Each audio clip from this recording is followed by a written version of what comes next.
Good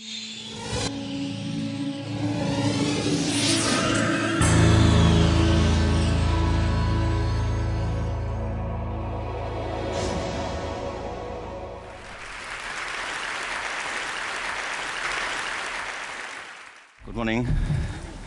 How are you? It's been great, hasn't it? I've been blown away by the whole thing. In fact, I'm leaving.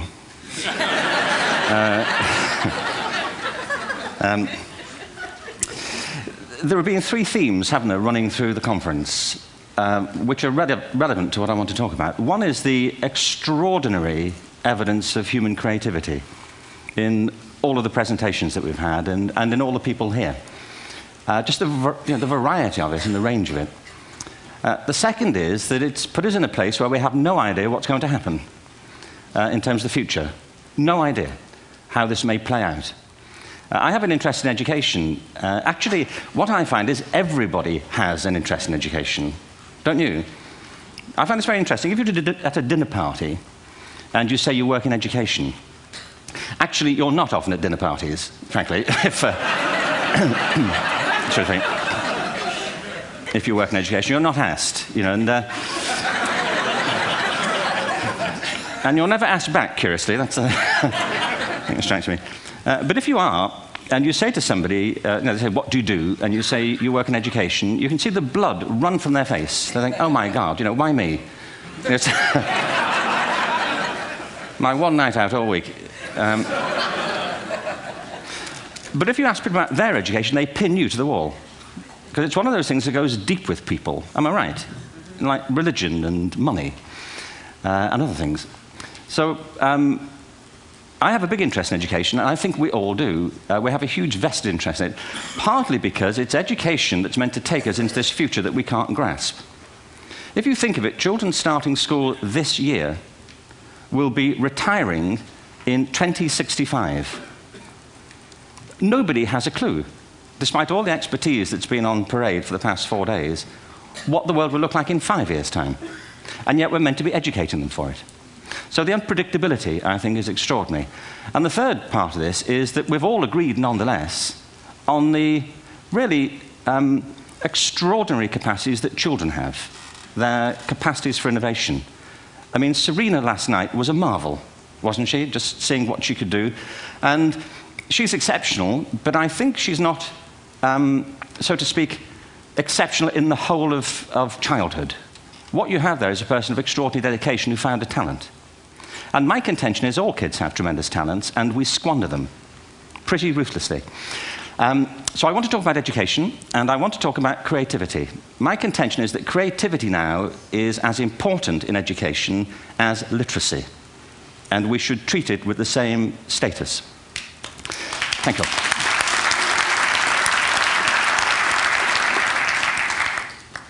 That was it, by the way. Thank you very much. So, 15 minutes left. Well, I was born... No, I had a great story recently, I love telling it, of a little girl who was in a drawing lesson. She was 6, and she was at the back drawing, and the teacher said this little girl hardly ever paid attention. And in this drawing lesson, she did. And the teacher was fascinated. She went over to her and she said, "What are you drawing?" And the girl said, "I'm drawing a picture of God." And the teacher said, "But nobody knows what God looks like." And the girl said, "They will in a minute."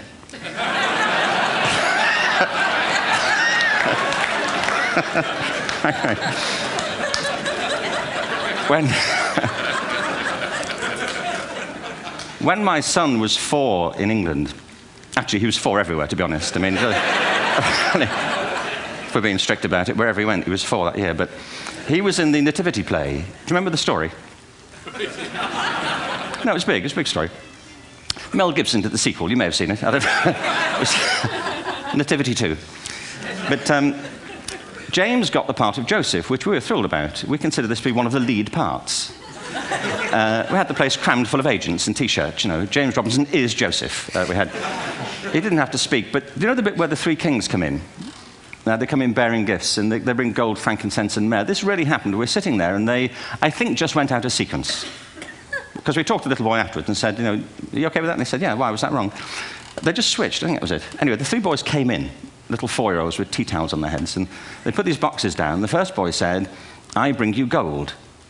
And the second boy said, "I bring you mare." And the third boy said, "Frank sent this."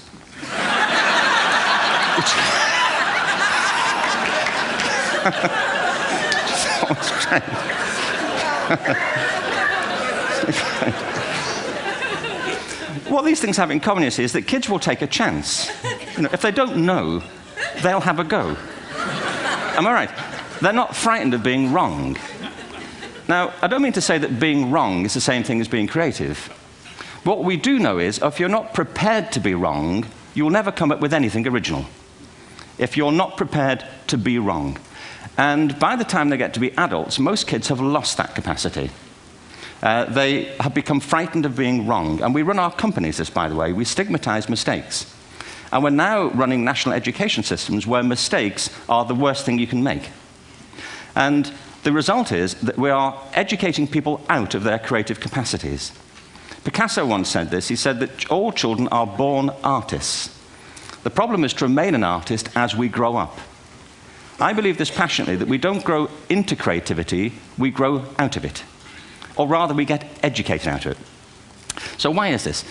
I lived in Stratford-on-Avon until about 5 years ago. In fact, we moved from Stratford to Los Angeles.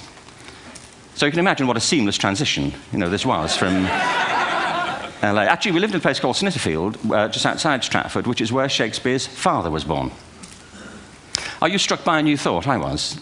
You don't think of Shakespeare having a father, do you? Do you? Because you don't think of Shakespeare being a child. Do you? Shakespeare being 7. I never thought of it. I mean, he was 7 at some point. He was in somebody's English class, wasn't he?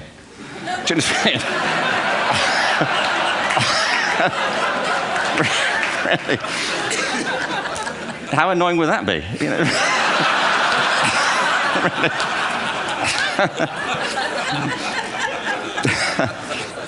Must try harder.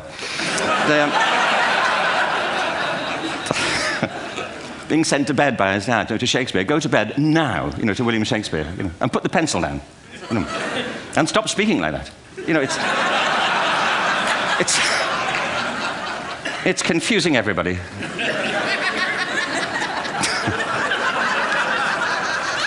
Anyway, we moved from Stratford to Los Angeles, and I just want to say a word about the transition. Actually, my son didn't want to come. I've got 2 kids. He's 21 now, and my daughter's 16. He didn't want to come to Los Angeles. He loved it, but he had a girlfriend in England. This was the love of his life, Sarah. He'd known her for a month. Mind you, they'd had their 4th anniversary by then, because it's a long time when you're 16. Anyway, he was really upset on the plane. He said, "I'll never find another girl like Sarah." And we were rather pleased about that, frankly, because she was...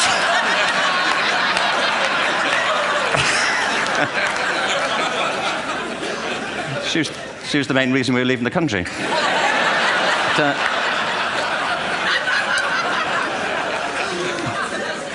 But something strikes you when you move to America and when you travel around the world. Every education system on Earth has the same hierarchy of subjects. Everyone, doesn't matter where you go. You think it would be otherwise, but it isn't. At the top are mathematics and languages, then the humanities, and at the bottom are the arts, everywhere on Earth. And in pretty much every system, too, there's a hierarchy within the arts. Art and music are normally given a higher status in schools than drama and dance. There isn't an education system on the planet that teaches dance every day to children the way we teach them mathematics. Why? Why not? I think this is rather important. I think maths is very important, but so is dance. Children dance all the time if they're allowed to. We all do. We all have bodies, don't we? Did I miss a meeting? I mean, I think... Truthfully, what happens is, as children grow up, we start to educate them progressively from the waist up.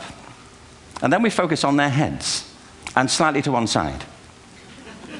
If you were to visit education as an alien and say, what's it for, public education, I think you'd have to conclude, if you look at the output, who really succeeds by this, who does everything they should, who gets all the brownie points, who are the winners, I think you'd have to conclude the whole purpose of public education throughout the world is to produce university professors, isn't it? They're the people who come out the top, and I used to be one, so there, And I like university professors, but, we shouldn't hold them up as the high watermark of all human achievement. They're just a form of life. Another form of life. But they're rather curious, and I say this out of affection for them. There's something curious about professors. In my experience, not all of them, but typically, they live in their heads. They live up there, and slightly to one side. They're disembodied, in a kind of literal way. They look upon their body as a form of transport for their heads. It's... Don't they? It's a way of getting their head to meetings.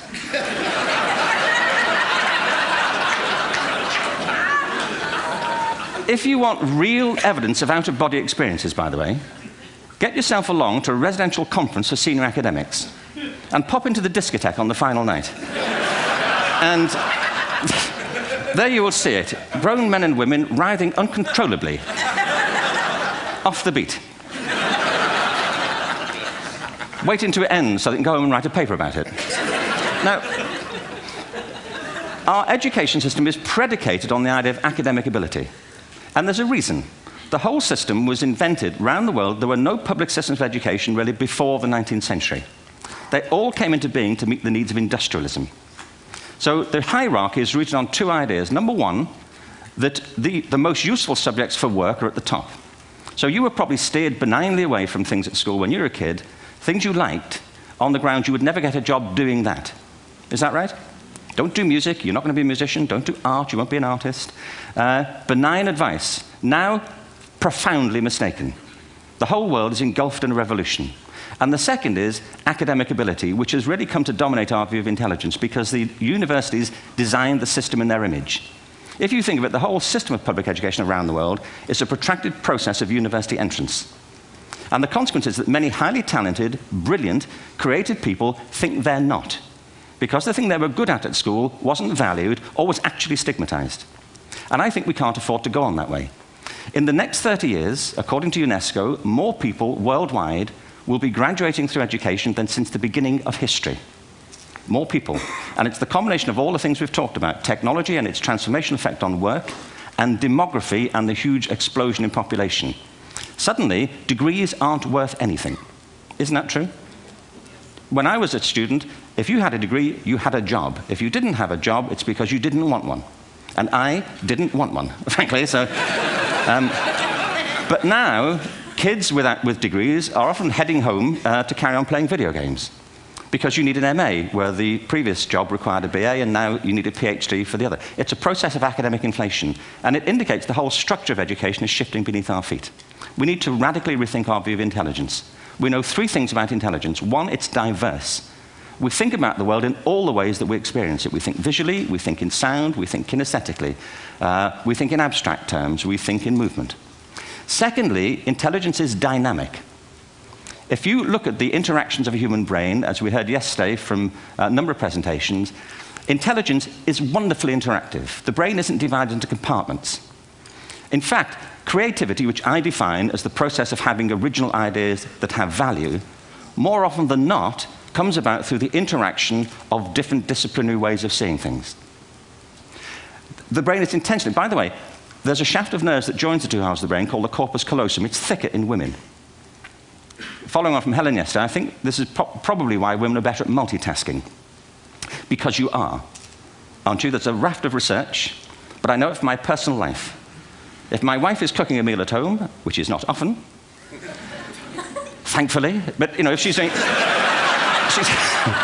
No, she's good at some things.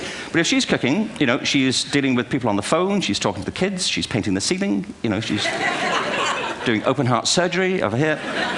If I'm cooking, the door is shut, the kids are out, the phone's on the hook. If she comes in, I get annoyed. I say, Terry, please, I'm trying to fry an egg in here.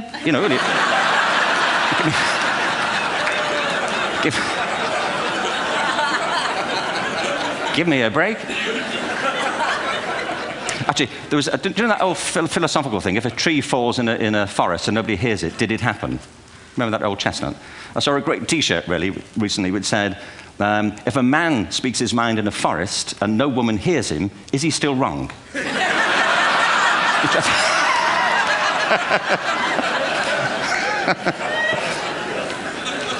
And the third thing about intelligence is it's distinct. I'm doing a new book at the moment called Epiphany, which is based on a series of interviews with people about how they discovered their talent. I'm fascinated by how people got to be there. It's really prompted by a conversation I had with a wonderful woman who most people have never heard of. She's called Gillian Lynn. Have you heard of her? Some have. She's a choreographer, and everybody knows her work. She did Cats and Phantom of the Opera. She's wonderful. I used to be on the board of the Royal Ballet in England, as you can see. And anyway, Gillian and I had lunch one day. I said, how'd you get to be a dancer? And she said it was interesting. When she was at school, she was really hopeless. And the school in the 30s wrote to her parents and said, we think Gillian has a learning disorder. She couldn't concentrate. She was fidgeting. I think now they'd say she had ADHD. Wouldn't you? But this was the 1930s, and ADHD hadn't been invented, at this point. So it wasn't an available condition. People weren't aware they could have that. Anyway, she went to see this specialist.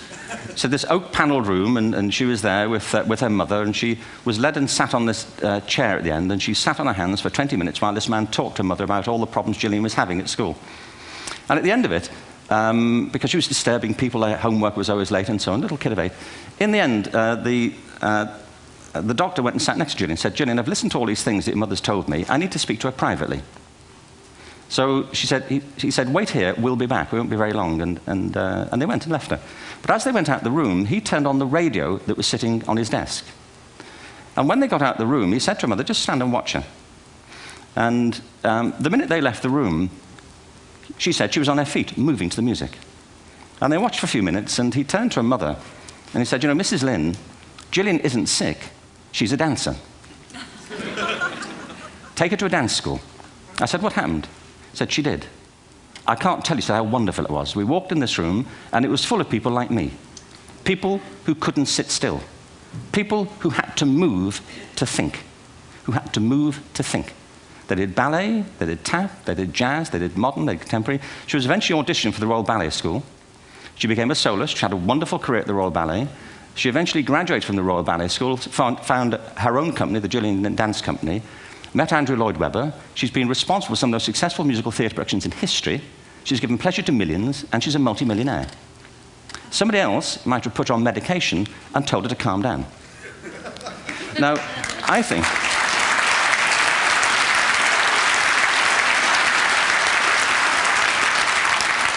What I think it comes to is this. Al Gore spoke the other night about ecology and the revolution that was triggered by Rachel Carson.